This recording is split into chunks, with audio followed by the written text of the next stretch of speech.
that day on, Mahendra, for all his brave talk, went to bed with a certain unease. Every night he peered into the darkness outside through the window next to his bed, trying to make sure that there was no movement of the dark shapes in the vicinity, but he could only see a sea of darkness with the twinkling lights of the factory miles away. He had always liked to admire the milk white landscape on full moon nights, but after hearing Ishwaran's story of the female ghost, he avoided looking out of his window altogether when the moon was full. फिर हर रात वो रात को सोता और वो अंधेरी रातों को बाहर खिड़की के अपने देखता, लेकिन हमेशा उसे फुल मून की रात यानी पूरे चांद की रात उसे बाहर देखना अच्छा लगता था। लेकिन इस बार ऐसा नहीं था। अब वो पहले जैसी बात नहीं थी। ईश्वरन की बातें सुनकर अब उसे बाहर देखना अच्छा नहीं लगता था।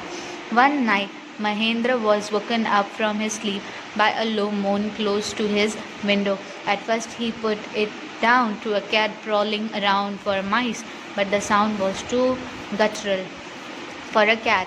He resisted the curiosity to look out lest he should behold a sight which would stop his heart, but the wailing became louder and less feline. He could not resist the temptation anymore. Lowering himself to the level of the window sill, he looked out at the white sheet of the moonlight outside.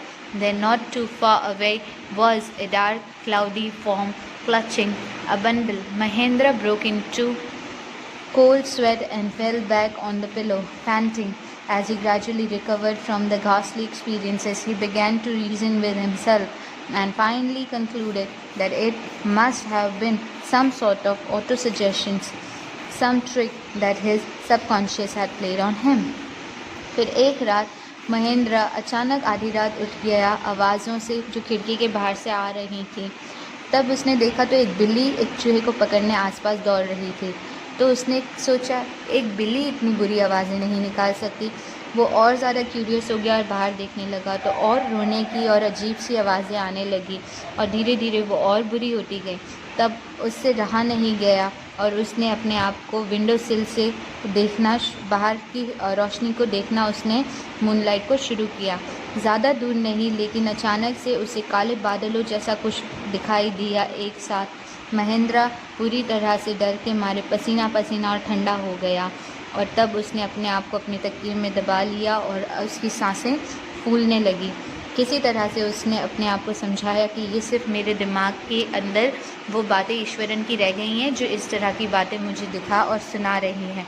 But the time he had got up in the morning, had a bath and come out to have his breakfast, the horror of the previous night had faded from his memory.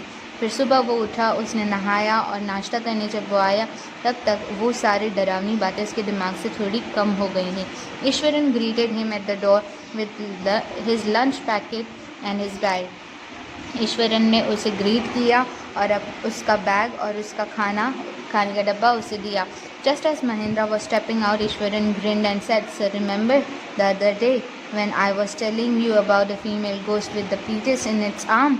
You were so angry with me for imagining things. Well, you saw her yourself last night. I came running hearing the sound of moaning that was coming from your room." तब फिर उसने कहा, मैंने आपको पिछली रात कहा था ना उस औरत की आत्मा के बारे में जो बुरी दिखाई देती थी, वो कोई मेरी इमेजिनेशन नहीं थी। कल रात आपने खुद भी उसे देखा था ना। मैं आया था आपके कमरे से वो अजीब सी आवाज़ें सुनता हुआ। A chill went down Mahendra's spine. He did not wait for Ishwaran to complete his sentence.